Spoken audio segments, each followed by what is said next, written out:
Salam əziz müəllimlər, hər birinizi xoş gördük. Beləliklə bugün mən sizlərə mövzu 6, yəni statika mövzusuna aid olan test tapşırıqlarının izahını verəcəm. Ümidvaram ki, sizlər üçün faydalı olar. Beləliklə əziz müəllimlər, vaxt itirmədən keçən sualların izahına. Deməli, birinci sualda bizə deyir ki, çəkisi P olan link F qüvvəsinin və P yükünün təsiri ilə tarazlıqdadır. Buna əsasən linkin qüvvədən neçə dəfə qazanc verdiyini tapın. Beləliklə əziz müəllimlər, baxın, bu sualı həll etmək üçün bizə fikir verirsə, burada çəkisi P olan link verib. Bunun onda çəkisi hara düşəcək? Tən ortaya. Bu 6 bölgü olduğuna görə bunun deməli çəkisi düşəcək bura. Düzdürmü? Bir də bu yükün buradan bir çəkisi var. Bunu da elə aşağı göstərirəm. P olaraq göstərib. Onda gəlin bu dayaq nöqtəsinə görə momentlər qaydasını yazaq. Amma burada bir şeyə fikir verməliyik. Fikir verirsinizsə, bu linki bu istiqamətdə fırladır. Bu saat əqrəbi istiqamətində, F qüvvəsi linki saat əqrəbi istiqamətində fırladır. Saat əqrəbi istiqamətində fırladan qüvvələrin momentləri cəmi saat əqrəbinin əksinə fırladan qüvvələrin momentləri cəminə bərabər olmalıdır.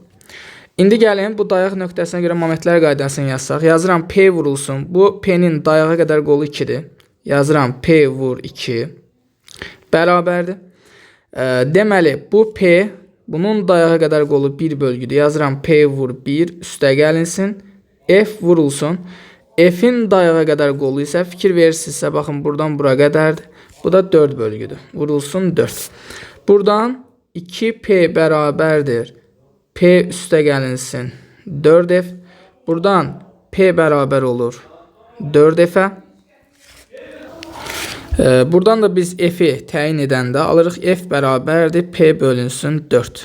Yəni gördüyümüz kimi 4də 1 dəfə qazanc verir. 2 nömrəli sualımız deyir ki, şəkildəki bərabər bölgülü linkin bir ucuna 20 Newtonluq qüvvə təsir edərək 80 Newtonluq yükü tarazlıqda saxlamaq olur. Buna əsasən linkin çəkisinin neçə Newton olduğunu hesablayın.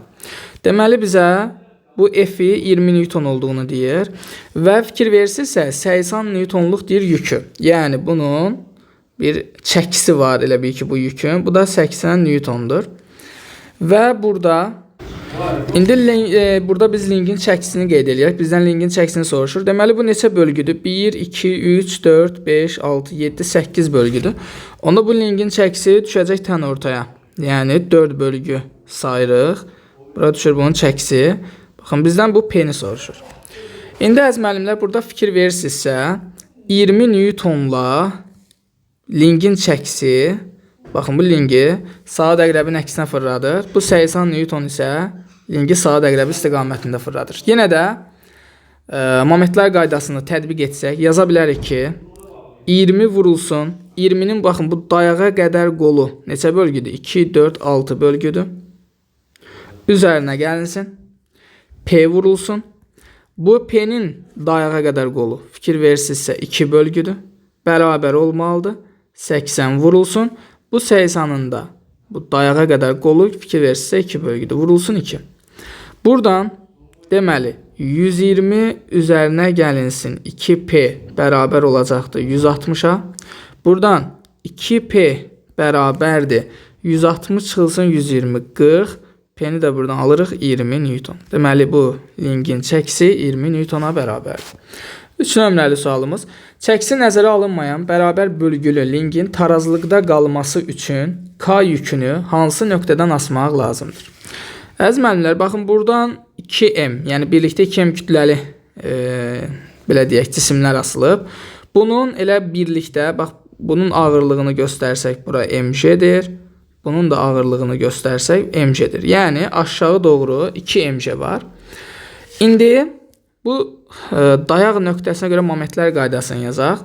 Yazıram ki, 2mg vurulsun, dayağa qədər qolu fikir verirsə, bura 2 bölgüdür, vurulsun 2, bərabər olmalıdır. Bu M kütləli cismin də, baxın, bu K cismindən gedir söhbət.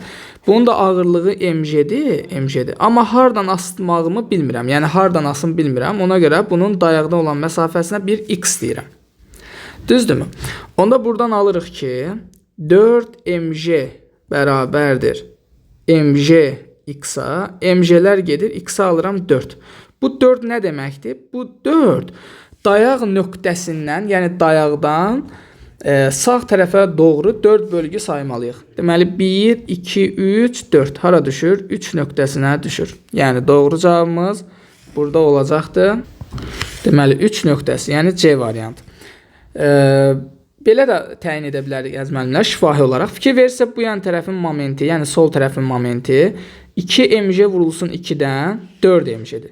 Sağ tərəfin də 4 mj olması üçün mj-ni nəyə vurmalıyıq? 4 mj alınsın. 4-ə vurmalıyıq da. Deməli mən bu yükü buradan assam, bu m kütləni buradan assam. Bunun aşağı doğru ağırlığı mj-dir. Bu mj-ni də fikir verin buradan 4 bölgü məsafədə asanda qolu 4 olur. mj-ni də 4-ə vuranda yenə də necə olacaq? 4 mj olacaqdır. Doğru cavabımız C variantı. 4 nömrəli sual. Deyir ki, tarazlıqda olan çəkisiz lingə təsir edən qüvvələr arasında hansı münasibət doğrudur? Deməli, T ilə F1 arasında, bir də F1 ilə F2 arasında əlaqə yaratmalıyıq. Gəlin belə eləyək əziz müəllimlər. Gəlin ilk öncə F1 ilə F2 arasında əlaqə yaradıq. F1 ilə F2 arasında əlaqə yaratmaq üçün mən dayağı qoyuram bura. Çünki bunu tarazda saxlayan budur da, düzdür? Yəni dayaq nöqtəsi buradır. Bura mən dayağı qoyanda T-yə baxmıram.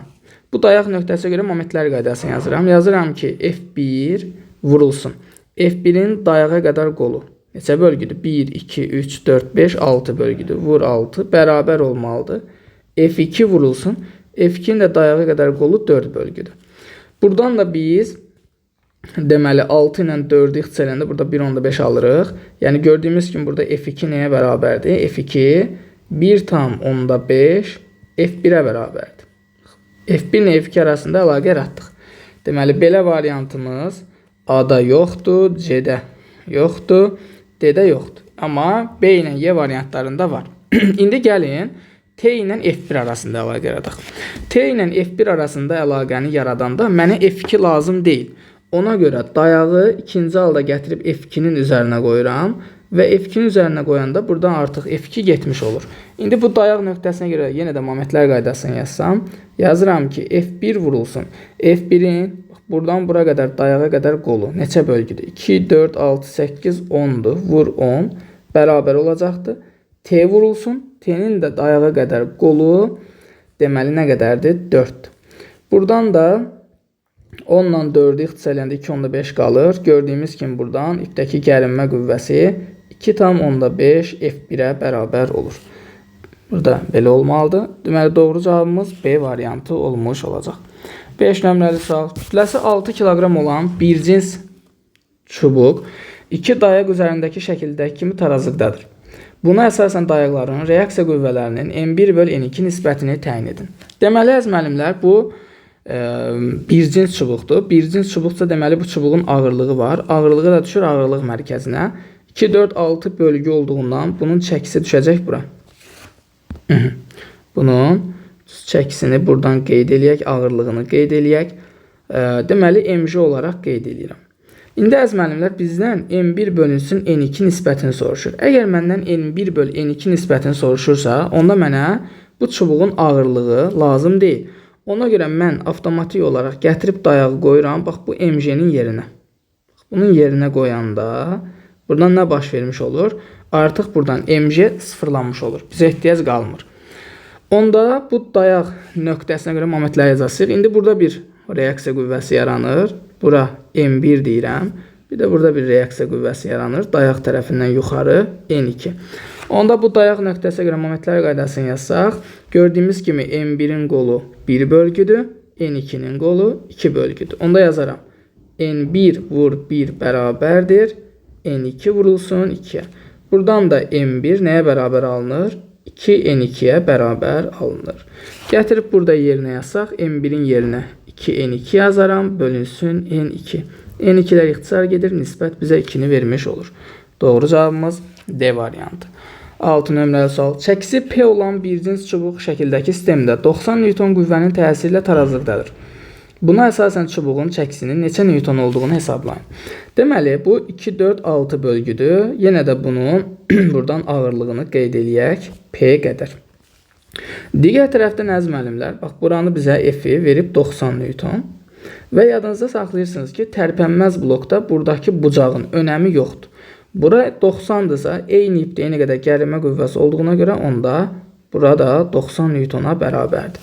Buranı da təyin edəndən sonra gəlin bu dayaq nöqtəsinə görə momentlər qaydasını yazaq. Yazıram ki, P vurulsun, P-nin dayağa qədər qolu 3 bölgü vurulsun 3 bərabərdir. 90 vurulsun. 90-ın da dayağa qədər qolu fikir verirsinizsə 5 bölgüdür vurulsun 5. Buradan 3 ilə 90 ixtisar getdi 30.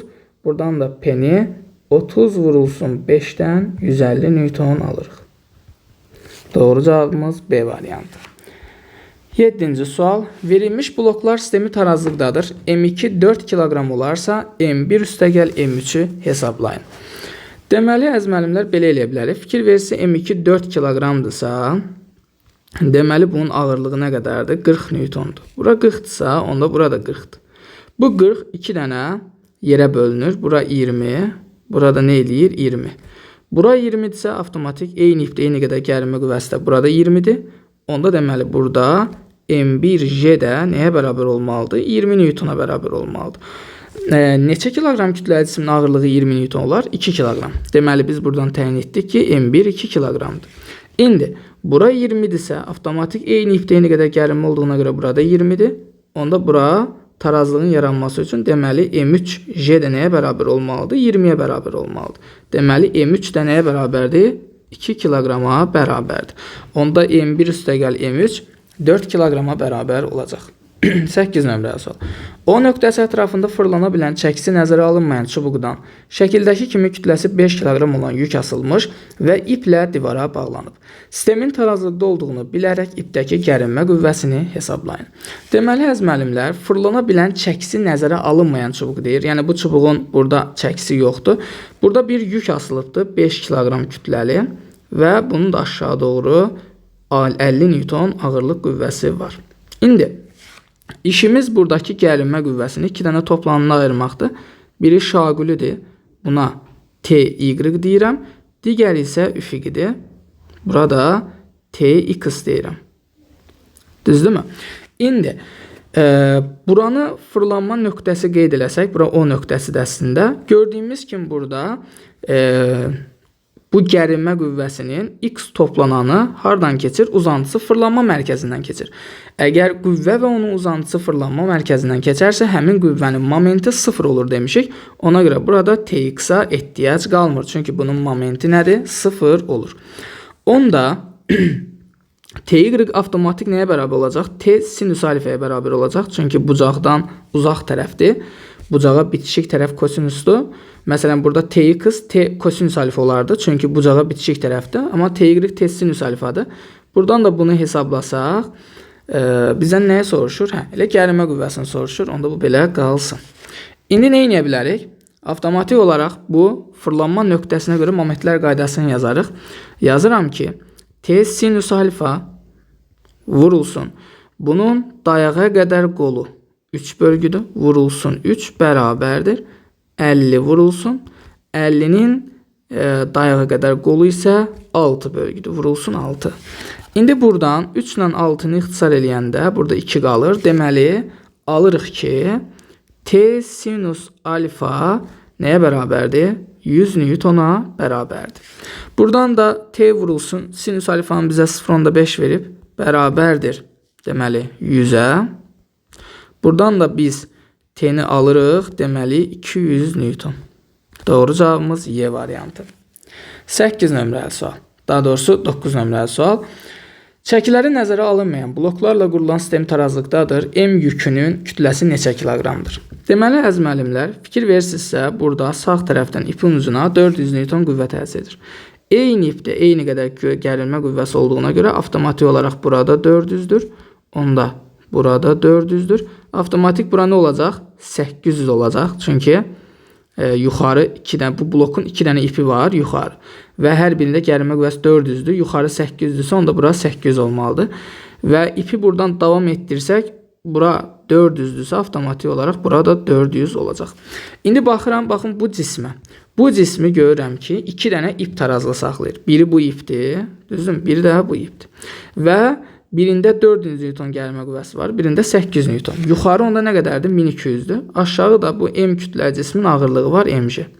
Deməli, mg ilə nə tarazlaşacaq? Mg ilə yuxarı yönələn 400-dən 800-ün cəmi, yəni 1200 Newton tarazlaşacaq. Buradan J-nin yerinə 10 yazsaq, 10M bərabərdir 1200-ə, M də buradan bərabər olacaq 120 kiloqrama. Yəni, doğru cavabımız A variantı. 10 nömrəli sual. Kütləsi 6 kiloqram olan bir cins lingi tarazlıqda saxlayan F qüvvəsinin qiymətini Newtonla hesablayın. Deməli, kütləsi 6 kiloqram olan bir cins ling. Deməli, bu lingin nəyi var? Ağırlığı var. 6 kiloqramsa kütləsi, deməli, bunun ağırlığı 60 Newtondur və onu tən ortadan göstərirəm. Ağırlıq mərkəzi düşür, tən ortaya 60 Newton. İndi fikir verirsəniz müəllimlər, bu lingin ümumi uzunluğu 8 metrdir. Bu 60 Newton neynir? Bu lingin mərkəzinə təsir etdiyindən, mərkəzinə tətbiq olunduğundan sanki lingi yarı bölür də. 8-dirsə, onda buradan bura qədər olacaq 4 metr. Buradan da bura olacaq 4 metr. Onda bu uzunluq 4 metrə bərabərdirsə, bura 2-dirsə, onda bura nə qalır? Burada 2 metr qalır. Bunu təyin edəndən sonra gəlin bu dayaq nöqtəsinə görə momentlər qaydasını yazaq. Yazıram. 60 vurulsun. 60-ın dayağa qədər qolu. Fikir verin, nə qədərdir? Bura 2 idisə, dedim ki, bura 2 qalıb. Onda yazıram 60 vur 2 bərabərdir. F vurulsun. F isə, baxın, buradan bura qədərdir. Düzdür, bura 2-dir. Burada 4 qalmışdı. Çünki fikir verirsə, baxın, buradan göstərmişəm. Onda qüvvənin qolu olacaq 6. Onda bununla bu ixtisar gedir. Burada 10 qalır. F nəyə bərabər olacaq? F 20 Newtona bərabər olacaq. Doğru cavabımız B variantı. 11 nömrəli sual. Şəkildəki 5 kiloqram yük F qüvvəsinin təsiri ilə tarazlıqdadır. Buna əsasən F-in neçə Newton olduğunu hesablayın. Deməli, həz müəllimlər, ipin ucuna fikir verirsə burada F qüvvəsi təsir edir. Eyni ipdə eyni qədər gərilmə olduğuna görə burada F-dir. Bura F-dirsə, yuxarı F, F-dən yuxarı 2F-dir. Onda burada nə olacaq? 2F olacaq. Digər tərəfdən biz demişik ki, mail müstəvidə ağırlığın 2 dənə proyeksiyası olur, 2 dənə toplananı olur. Biri mail müstəviyə perpendikulyar, biri isə mail müstəviyə paralel toplananı. Biz buna nə deyirdik? Biz buna mg sinüs alfa deyirdik. İndi bu deməli yük tarazlıqdadırsa nə baş verməlidir? Bu yükə yuxarı təsir edən qüvvə ilə aşağı təsir edən qüvvə bərabər olmalıdır. Görürük ki, bu yükə yuxarı doğru 2F, aşağı mg sinüs alfa təsir edir. Onda burada yükün tarazlıqda qalması üçün 2F ilə mg sinüs alfa nə etməlidir? Bərabərləşməlidir. İndi buradan da 2F bərabərdir. Kütləmiz 5 kiloqramdır. J 10'a vursaq, yazıram 5 vur 10, vurulsun sinüs alfa. Bəs sinüs alfa nədir? Sinüs alfa qarşı katetin hipotenuza nisbətidir. Yəni H-ın L-ə nisbətidir. Buradan H-ımız 3, L-imiz isə 5'dir. Bunu da vururam nəyə? 5'də 3'ə. 5'də ixtisar gedir. Buradan 2F bərabərdir 30'a. F də nəyə bərabər olacaq? 15 Newtona bərabər olacaq. Doğru cavabımız B variantı. 12 nömrəli sual. Deyir ki, M kütləli cismi ikinci mail müstəvi üzrə bərabər sürətlə H hündürlüyünə qaldırmaq üçün F qüvvəsi tətbiq olunur. Buna əsasən həmin cismi birinci mail müstəvidə H hündürlüyünə qaldırmaq üçün neçə F qüvvəsi tətbiq olunmalıdır?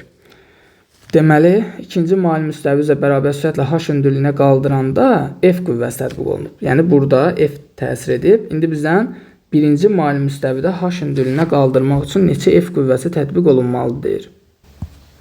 Deməli, əziz müəllimlər, biz bilirik ki, mail müstəvidə F-in mg-yə nisbəti H-ın L-ə nisbətinə bərabərdir. Bu da hardan gəlir? İstəsəniz göstərim sizə. Məsələn, bir aşağıda göstərim. Məsələn, bu mail müstəvidir. Düzdürmü? Məsələn, tutaq ki, bu mail müstəvinin hündürlüyü, bu uzunluğu olsun. Burada da tutaq ki, mən bir cismi müəyyən bir F qüvvəsi ilə yuxarı qaldırıram. Mail müstəvidə demişik ki, buna aşağı doğru mg-nin sinüs proyeksiyası təsir edir. Mg sinüs alfa. Burada tarazlıqdırsa, deməli F nəyə bərabər olmalıdır? Mg sinüs alfaya bərabər olmalıdır. Sinüs alfa da bizdə H-ın L-ə nisbətidir. Gətirib onda buradan F bərabərdir. Mg vurulsun. Sinüs alfanın yerinə yaza bilərəm. H bölünsün L yaza bilərəm. Buradan da gördüyümüz kimi nə alınır? Hündürlüyü eynidir. MG'si dəyişmir. Eyni bir cisimdir. Onda qüvvə uzunluqla necə asılıdır? Tərs mütənasib şəkildə asılıdır. Burada da onda əgər qüvvə uzunluqla tərs mütənasib şəkildə asılıdırsa, fikir versinizsə, ikinci mali müstəvi üzrə bərabər sürətlə cismi H hündürlüyə qaldıranda F qüvvəsi təsir edir. Baxıram ki, birinci mali müstəvinin uzunluğu ikinci mali müstəvinin uzunluğundan 3 dəfə kiçikdir. 3 dəfə kiçikdirsə, yəni uzunluq 3 dəfə kiçikdirsə, qüvvə necə olmalıdır? Onda bu zaman əziz müəllimlər, qüvvə 3 dəfə çox olmalıdır. Olacaqdır 3F. Doğru cavabımız C variantı. Yəni gördüyümüz kimi burada bir də izah edeyim. Elə bir ki, ikinci mali müstəvidə bu cismi yuxarı qaldıranda F qüvvəsi tətbiq olunurdu. Aşağıdakı düsturdan biz isbat elədik ki, bunlar üçün hündürlük eynidir. Ona görə qüvvə mali müstəvinin uzunluğu ilə tərs mütənasib asılıdır. Yəni birinci mali müstəvinin uzunluğu ikinci mali müstəvinin uzunluğundan 3 dəfə kiçik olduğuna görə qüvvəsi 3 dəfə çox olmalıdır. Yəni 3F. 13 nömrəli sual bizə deyir ki, M bərabərdir 2 kiloqram kütləli cisim tərpənən blok vasitəsilə bərabər sürətlə qaldırılır. Blokdakı sürtünmə qüvvəsi 5 newtonlarsa F qüvvəsinin qiymətini hesablayın. Deməli, əziz müəllimlər, tərpənən blok, bu tərpənən blokda, burada şərtdə də deyir, tərpənən blok 2 dəfə qazanc verir. Yəni, bu olur F bərabərdir mg bölünsün 2. Əgər sürtünmə qüvvəsi nəzərə alınırsa, əlavə olaraq bunun üzərinə biz sürtünmə qüvvəsini də gəlməliyik. Onda buradan olacaq F bərabərdir, M-imiz 2, J 10 bölünsün 2, üzərinə gəlsin, sürtünmə qüvvəsi də 5. Buradan 2'lər getdi, 10 üstə gəl 5'dən olacaq 15 newton. Doğru cavabımız C variantı. Sonra növbəti sualla davam eləyək. 14 nömrəli sual deyir ki, çəkiləri nəzərə alınmayan bloklarla qurulan şəkildəki sistem qüvvədə neçə dəfə qazanc verir? Deməli, əziz müəllimlər, fikir verirsinizsə, burada 2 dənə tərpənən blok var. Bir tərpənən blok 2 dəfə qazanc verirsə, ikisi 4 dəfə qazanc verəcək. Düzdürmü? Bura F-dirsə elə bir ki, bura da F-dir. Onda bura 2F-dir. Bura 2F-dirsə avtomatik, bura 2F-dir. Onda bura olur 4F. Yəni gördüyümüz kimi bu 2 dənə tərpənən blok olduğu üçün bu 4 dəfə qazanc verir. Düzdür, bax yadımızda saxlayaq. Bloklar. 4 dəfə qazanc verir. Bir də burada mali müstəvi var. Mali müstəvinin də qazancını tapsaq, mali müstəvinin qazancı necə tapılır? Bildiyimiz kimi mali müstəvinin qüvvədə qazancını tapmaq üçün mali müstəvinin uzunluğunu bölürük hündürlüyə. Uzunluğu 8-dir, hündürlüyü 4-dür. Deməli bu 2 dəfə də bax mali müstəvi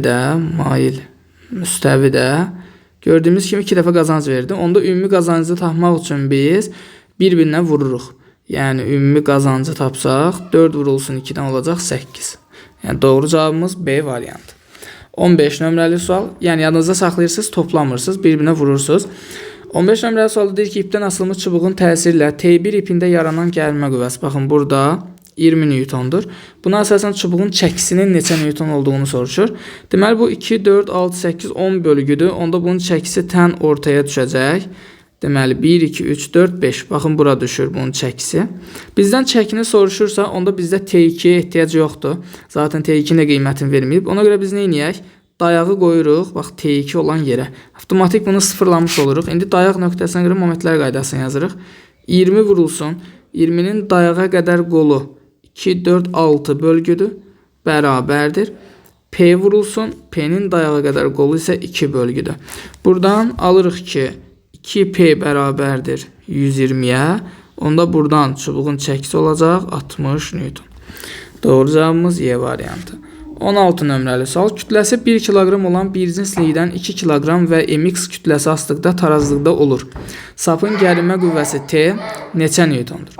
Deməli, əziz müəllimlər, burada kütləsi 1 kiloqram olan bir cins lingdir. Deməli, lingin ağırlığı var. Ağırlığı düşəcək ağırlıq mərkəzinə tən ortaya. 6 bölgü olduğuna görə 3 bölgü sayaq və ağırlığımızı qeyd eləyək. 1 kiloqramcı bu 10 newtondur. Bizdən isə əziz müəllimlər burada gərilmə qüvvəsini soruşur. Fikir verirsinizsə, bizdən bu MX yazıb. Yəni bu cismin kütləsini bilmirik. Bizim üçün burada məchuldur bu. Məchul nədirsə dayağı aparıb onun yerinə yazıram. Bura dayaq yazandan sonra bunu avtomatik buradan sıfırlamış oluruq, yox etmiş oluruq. Onda bu dayaq nöqtəsi görə momentlər qaydasını yazaq. İlk öncə burada nəyə fikir veririk?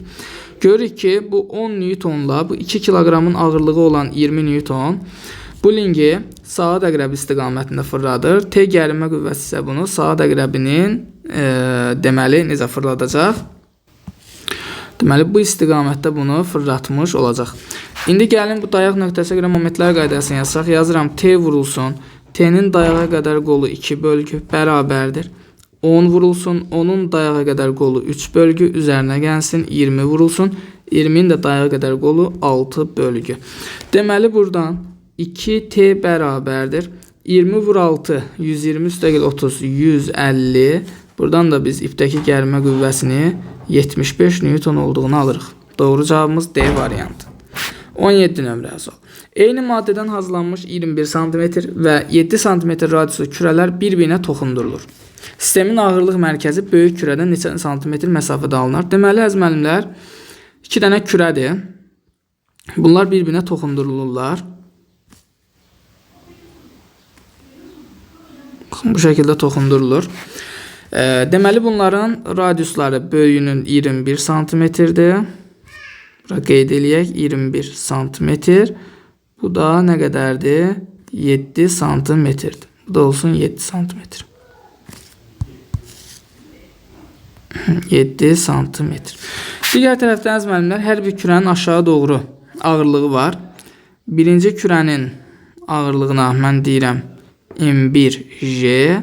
İkinci kürənin də ağırlığına deyirəm M2J. Buna da deyirəm M2J. İndi əziz müəllimlər, deməli nə edə bilərik? Bizə deyir ki, sistemin ağırlıq mərkəzi böyük kürədən neçə santimetr məsafədə olar? İndi əziz müəllimlər, belə bir şey eləyək burada. Tutaq ki, mən deyirəm ki, sistemin ağırlıq mərkəzi böyük kürədən nə bilim bir x qədər məsafədədir məsəl üçün. Məsəl üçün deyirəm ki, böyük kürənin tutaq ki, bir x qədər məsafədədir. Onda buradan bura qədər məsafəyə bir x desəm, onda bu məsafə 28 minus x olmazmı? Ümumi çünki buranın uzunluğu 28 cm-dir. Böyük kürədən olan məsafə x demişəmsə, onda bura düşəcək 28 minus x. İndi nə edək? Bura dayaq nöqtəsi kimi baxsaq, ağırlıq mərkəzi kimi baxsaq, ağırlıq mərkəzinə görə momentlər qaydasını yazaq. Yazıram ki, M1J vurulsun x, düzdürmü? Bərabər olmalıdır. M2J vurulsun 28 minus x-a. Buradan elə J'ləri birbaşa ixtisar eləyək. M1'in də yerinə yazaram. Rho1, V1 yazaram. Vurulsun x bərabərdir. M2'in də yerinə Rho2, V2 yazaram. Vurulsun 28 minus x. Bunlar fikir verirsinizsə eyni maddədən hazırlanıb. Eyni maddədən hazırlandıqlarına görə deməli bunların sıxlıqları eynidir. Rho1, Rho2 bərabərdir. Onda birbaşa buradan Rho'ları da ixtisar eləyirəm. Alıram ki, V1x bərabər olmalıdır. V2 vurulsun 28 minus x-a. Düzdürmü? Onda əziz müəllimlər, buradan deməli biz nə edə bilərik? Həcmin də yerinə bunlar kürə olduğuna görə 3/4 pi r kubu yazaram.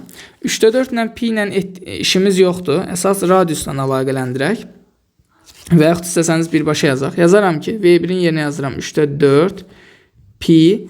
R1'imiz nə qədərdir? R1'imiz 21 cm-dir. Onda yazacağım vurulsun 21'in kubu bərabərdir. V2'in yerinə yazacağım 3/4 pi R2. R2 də 7'dir. 7'nin kubu yazıram. Vurulsun 28 çıxılsın x. Buradan deməli əziz müəllimlər 3/4 piləri ixtisar eləyirəm. Qalır 21'in kubu. 21'in kubu bərabərdir. 7'nin kubu vurulsun 28 çıxılsın x-a. Buradan da bunları ixtisar eləyəndə burada deməli nə qalır? Bunu parçalaya bilərik. 21 vur 21 vur 21. Burada 3 vur 3 9 27 qalır. Yazıram 27 bərabərdir 28 çıxılsın x. Buradan da x-imiz nəyə bərabər olur? 1 cm-ə bərabər olur. Biz də elə böyük kürədən olan məsafəyə x demişdik. Elə x-i də nə tapdıq? 1 cm tapmış olduq.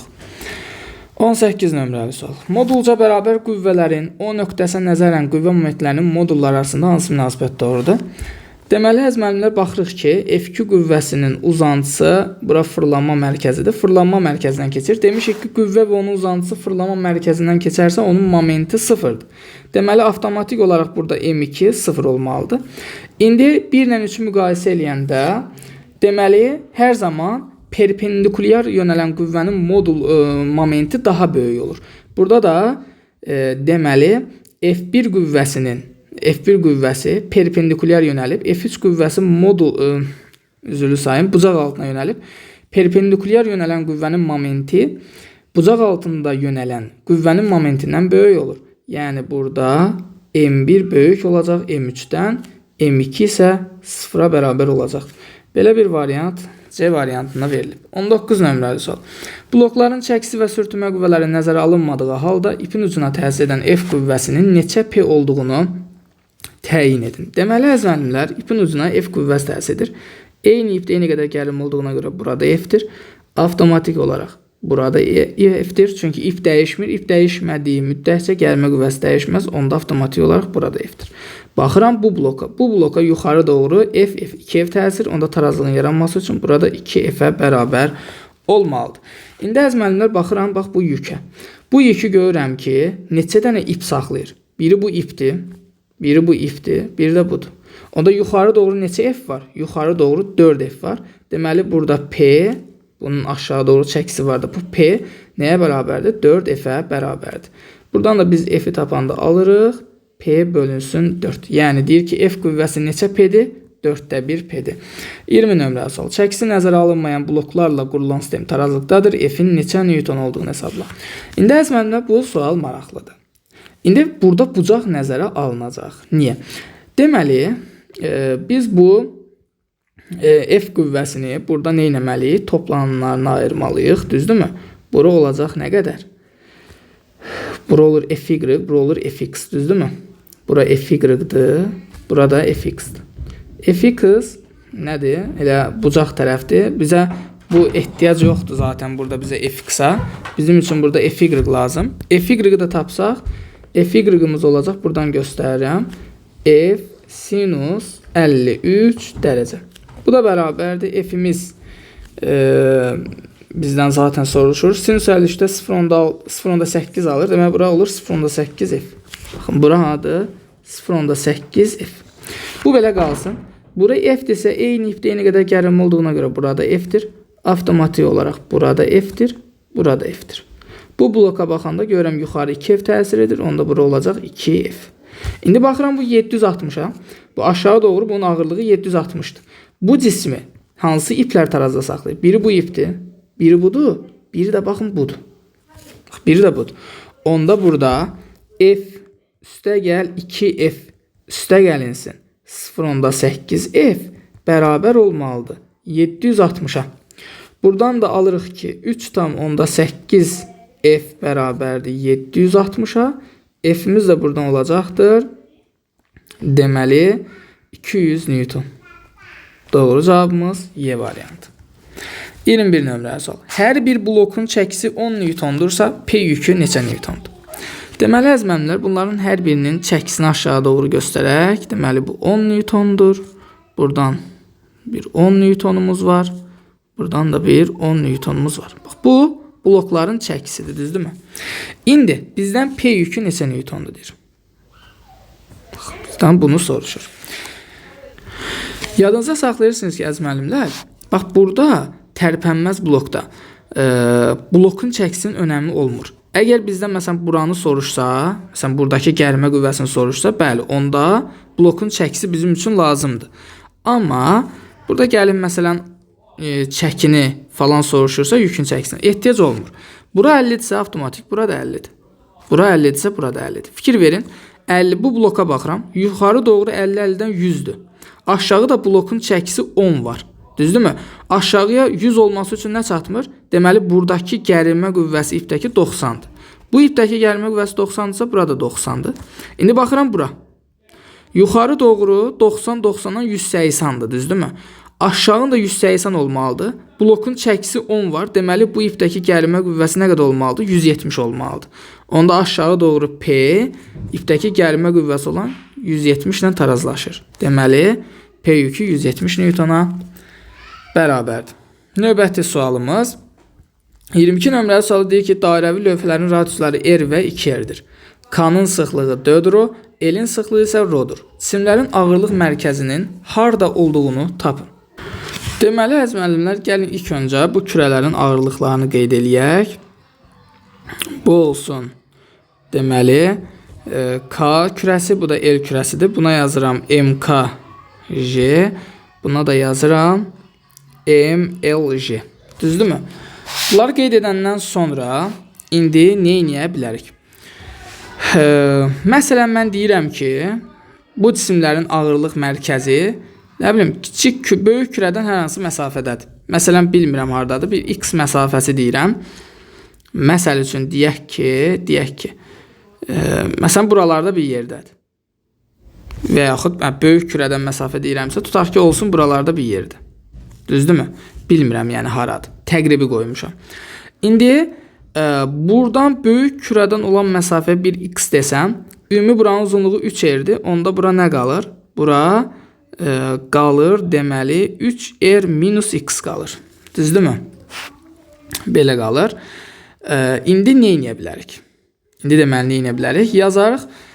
Yazaram ki, MKJ vurulsun 3R minus X bərabərdir. MLJ vurulsun. Deməli nə qədərdir? X demişik də bunu. Bu da olsun X. Belədirsə, buradan mən J'ləri ixtisar eləyəndə burada da nə edə bilərəm? MK-nın yerinə yazaram. RK VK vurulsun 3R minus X bərabərdir. ML-in də yerinə yazaram. RL VL vurulsun X. Düzdür? Bu şəkildə yazaq. Deməli, bizə deyir ki, burada K-nın sıxlığı 4ρ'dur. Onda yazacağım ki, 4ρ vurulsun. VK-nın yerinə yazıram 3/4 pi R-K-nın, yəni K-nın radiusu burada R-dir. Yazacağım elə R kubu vurulsun 3R çıxılsın X bərabərdir. L-in sıxlığı ρ-dur. Vurulsun 3/4 pi deməli L-in radiusu 2R-dir. Kubu olacaqdır 8R kubu vurulsun X. Deməli, buradan ρ'lar ixtisar gedir. 3/4 pilər ixtisar gedir. Alıram ki, 4R kubu vurulsun 3R minus X bərabər olmalıdır.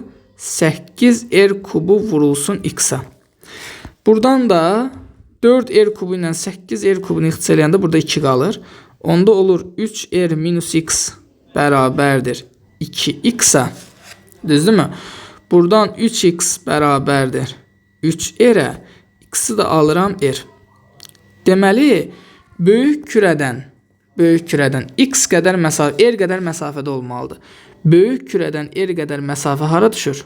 Fikir verirsə B nöqtəsinə düşür. Doğru cavab B variantı.